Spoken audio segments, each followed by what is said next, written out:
Welcome to the channel, friends, and welcome to our garden. In today's uncertain times, especially at the grocery store, knowing what to grow in your garden is really important. Today, we're going to talk about our top 6 survival crops that you must grow. Let's talk about those.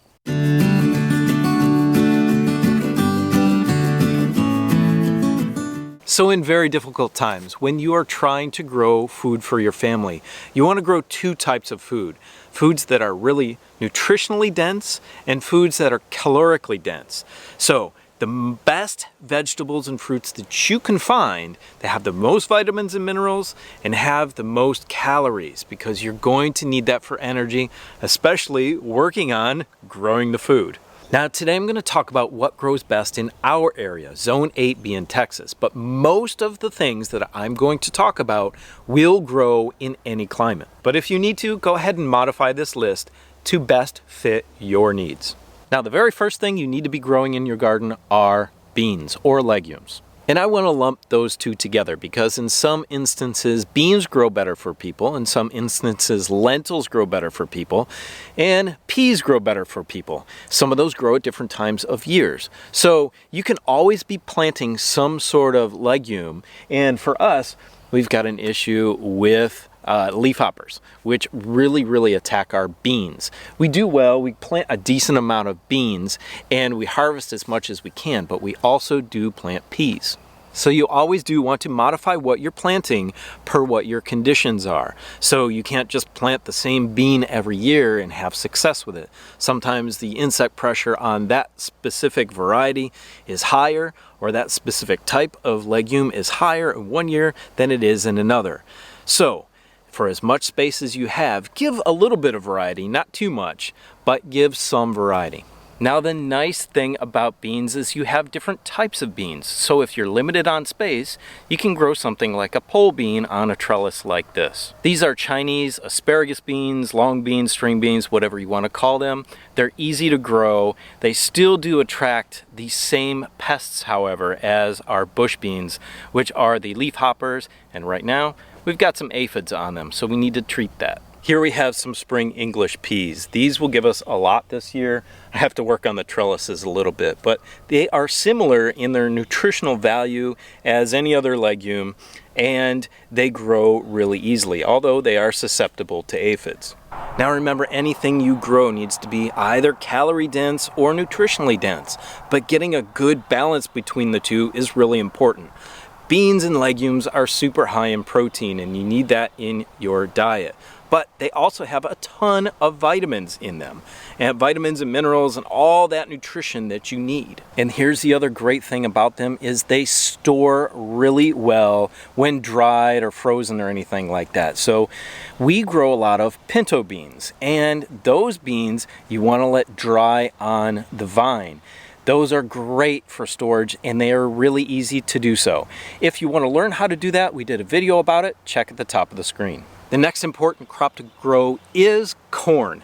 And corn, because it is very calorie dense. It has a lot of good fats in it, and it's fairly easy to grow. And certain varieties you can dry really easily for long-term storage. And once you dry it, you can grind it and make cornmeal, so it can be very versatile in your diet. As you can see behind us, our corn is just starting to come up for the spring. So when you're planting corn, remember you're going to need a decent amount of space because you need to have enough corn for it to pollinate one another. If you don't have enough, or you just have one row of corn, it's not going to work. Now the next thing I recommend growing highly is squash, in particular hard winter squashes.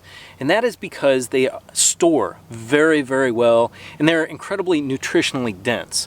So if you don't have any special type of storage, your winter squashes, your pumpkins, your butternuts especially, and my wife's favorite, the honeyboat delicatas, they will store in the house in a decent temperature, a cool temperature, for months. Now once I said beans and corn, you knew I was probably going to say squash, because that is a very traditional Native American planting pairing, which incorporates all 3, and they're called the 3 sisters. That's because Native Americans understood how well they grew together, but they also understood the nutritional value of all 3 of those. So right behind me we have potatoes, but that is not the next thing on the list. And I'm gonna save that for the end of the video where I compare it to another crop and tell you why you may not want to plant potatoes in your survival garden if you don't have the space. Now this one might throw a lot of people off, but having greens in your diet is really important, and this one is one of the best.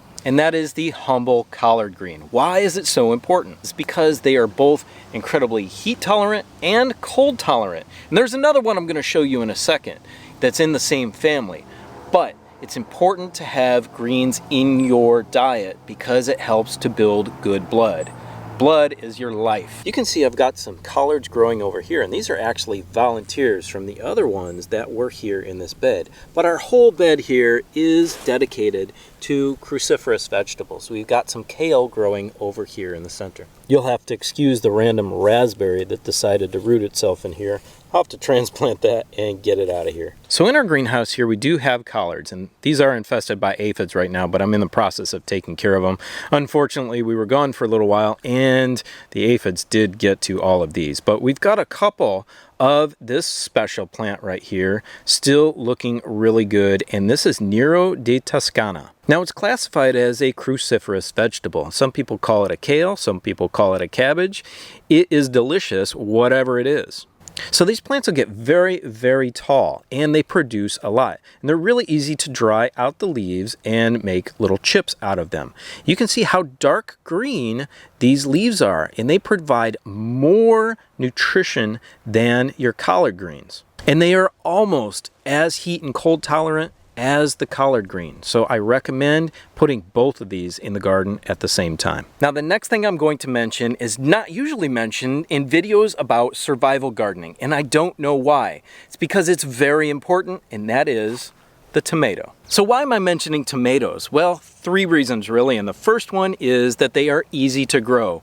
When gardeners are first starting, the #1 fruit that they actually start with is tomatoes, because they grow in a lot of different climates and they are super easy. The second reason is they are very nutritionally dense, and they are offering vitamins and minerals that are in a higher content than any of the other things that I mentioned, especially vitamin C and lycopene. We all know in survival situations that vitamin C is very important to help ward off sickness.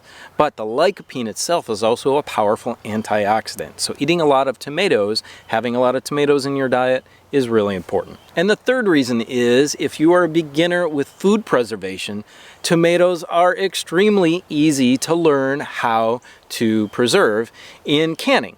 And they just use a water bath canning method. And a lot of people who start food preservation start with tomatoes. We did a video recently on how to save your tomatoes for future canning and preservation. Go check that out at the top of the screen. So I've stepped away from the garden to talk about our very last crop. And I think this is the most important crop that you could grow. And that is a sweet potato. And I'm going to recommend, if you don't have a lot of space, that you grow sweet potatoes instead of your regular Irish style potatoes, and here's why. And that's because sweet potatoes have several advantages over regular Irish potatoes. One being is that they store much better than regular potatoes. Not only do they store better, which means that they don't have to have the same special environment in humidity and temperature as regular potatoes, but they store for a longer period of time. I just leave mine here in these buckets in my house, and I keep my house at 76 degrees, give or take. And they last until the next season. For the Irish potatoes, it's a little bit more work to get them to last until the next season. And usually the ones we get to last are the seed potatoes, and they are not edible anymore, unlike the sweet potato. So let's talk about some more things very important about the sweet potato.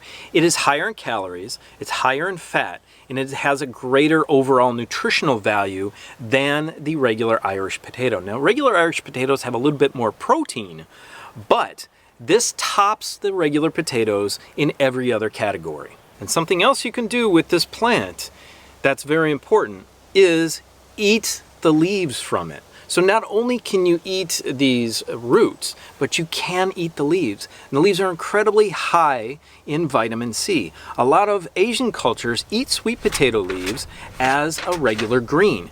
And then they also have the advantage of having the roots. So overall, this plant is a superfood. I've done a whole video on why this plant's a superfood, and you should have it in your garden. Check that out at the top of the screen. Now, both of these veggies are very easy to grow.